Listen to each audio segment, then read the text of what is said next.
So you can see that for question number 1, 83% of you thinks it's two verb phrases or clauses representing two different separate events. So and the second one, option B, have 15%. 我买一本书送给朋友. So there are two verbs or verb phrases in this sentence. 买一本书 is the first verb phrase. 送给朋友 is the second verb phrase. So the first verb phrase 买一本书 and the second verb phrase 送给朋友, they are not 送给朋友 is not the direct object of 买 because 买 the direct object is 一本书, right? So 送给朋友 this verb phrase is in conjunction with 买一本书. So these are two actions or two verb phrases representing two actions, separate events or actions, to, which is option 1. So option 2, it has to be 送给朋友 directly after a verb. For example, 我想送给朋友. Then 送给朋友 is 想, is that is a direct object of 想. But in this case, 我买一本书. 买 the direct object is already here, 一本书. So 送给朋友 is not the direct object of 买. And it is not the direct object of 买一本书 either. So it is then option 1 or the A, option A. Okay, everyone clear on that question? Sorry, on the first question, any questions? Now let's move on to the second sentence. Please select which type of serial verb construction you think that is after you discuss with your group.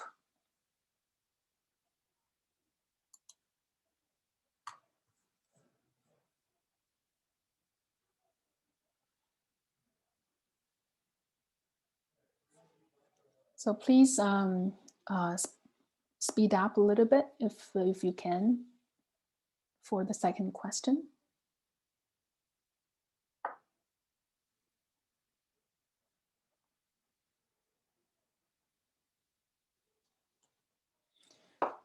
Okay, 9 students have already responded. Let's see how we did. Okay, 91% think that's a verb phrase or clause serving as direct object of another verb. So 让我们照顾他, it's similar to 要求. So that is a causative sentence, which is the subtype of direct object, 我们照顾他. So 我们照顾他 is a clause. And 我们照顾他 functions as a package together as a whole, which serves as the direct object of 让. So 让 is a verb. 我们照顾他 is the direct object of 让. That's what we call the causative sentence. So that's option B. Let's move on to the next one. 妈妈夸奖他很会跳舞. What type of serial verb construction is it? Please respond to question 3.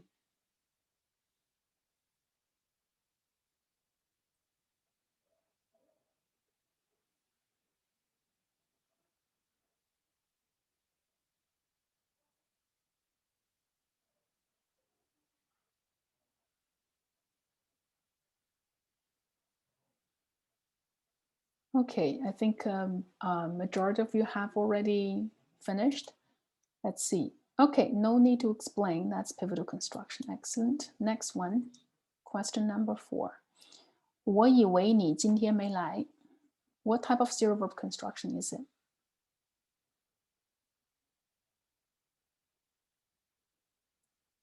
So now you should have discussed with your group members and see whether you would have a different opinion.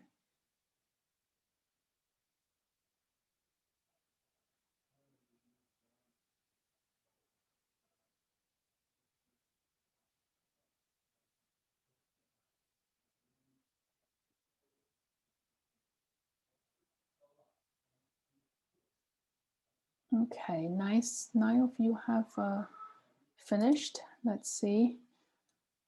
Almost 90% select option B, or 90%, just hit 90%. That's correct. So 你今天没来, that's a clause functions as a whole together as the direct object of 以为, I thought, or I realized, or I thought. So that's B. Last one, 朋友劝我上哲学课.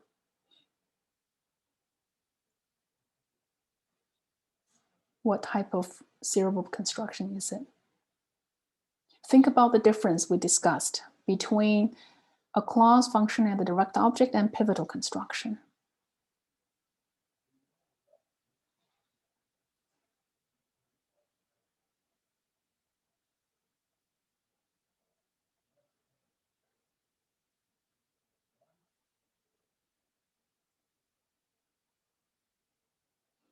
Okay, 8 of you have responded. Let's see. Still almost the same 60-40, so it looks like no one has really changed their opinions from last time, or not so much.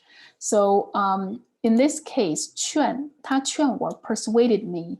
So 劝 could take a noun phrase as its direct object. So in this case, 劝, 我 is both the direct object of 劝. My friend persuaded me.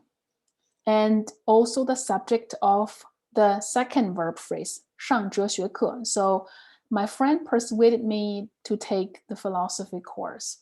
So 劝 can indeed take a noun phrase as a direct object. So that will be the pivotal construction. Okay, I think the reason many of you have selected the option B might be because we talked a lot about clause serving as direct object. But think about the type of verbs, 梦想, 希望, and 他希望我, 朋友希望我, that is not acceptable. But 朋友劝我, 劝他, 劝我, 劝他, 劝你, 劝朋友, those are all acceptable. So 劝 indeed can be followed by a noun phrase as a direct object. So that's a crucial difference between clause serving as a direct object of another verb and pivotal construction. Okay, so that will be the pivotal construction there, because indeed 劝 can take 我 is the direct object of 劝.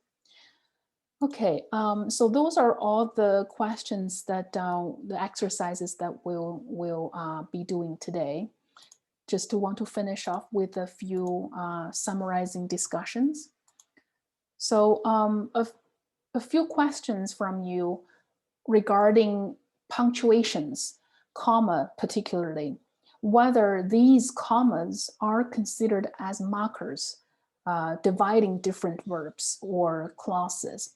So are they the same construction? 在教室唱歌跳舞 in contrast to 在教室唱歌, comma, 跳舞.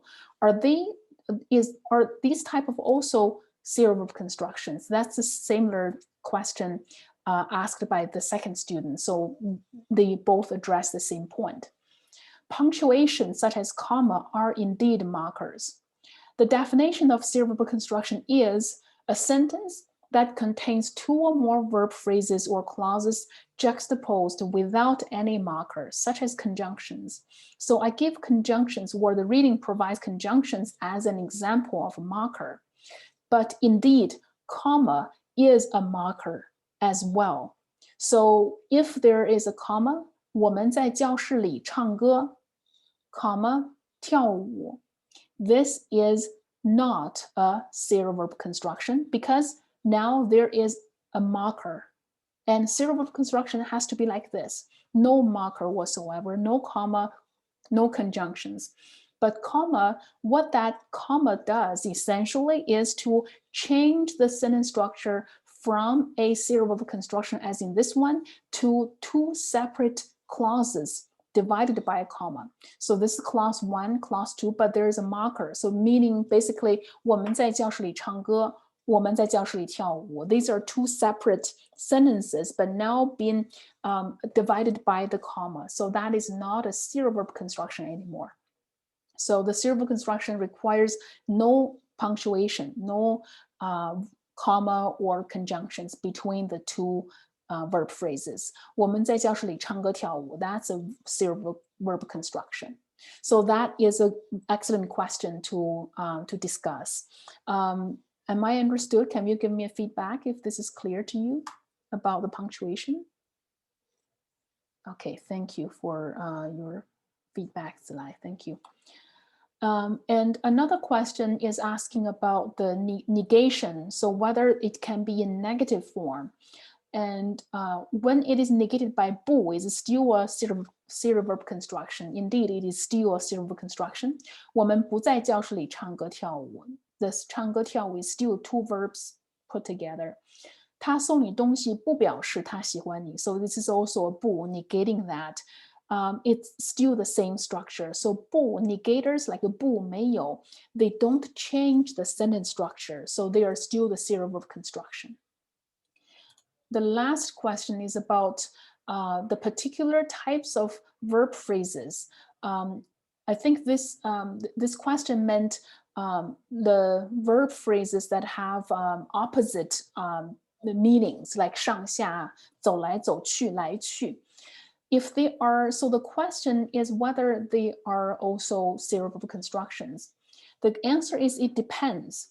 If these phrases are two verb phrases like 走来走去, 进来出去, and describing two related actions, 他们进来出去. So indeed, these are serial verb constructions. But sometimes 上下 can be just used in one verb phrase. 我们不分上下. So 不分上下 means can't be set apart or very close to each other. In this case, there's only one verb phrase. 不分上下 is one verb phrase together. Then it is not a serial verb construction. So we really have to analyze the structure and see whether it represents two separate verb phrases directly put together. That's Karen's question, excellent question. Am I understood? Do everyone understand this point? How to distinguish that for now? Can you give me a feedback?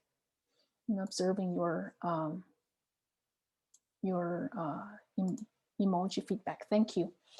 Okay, so a few announcements before we finish today's session.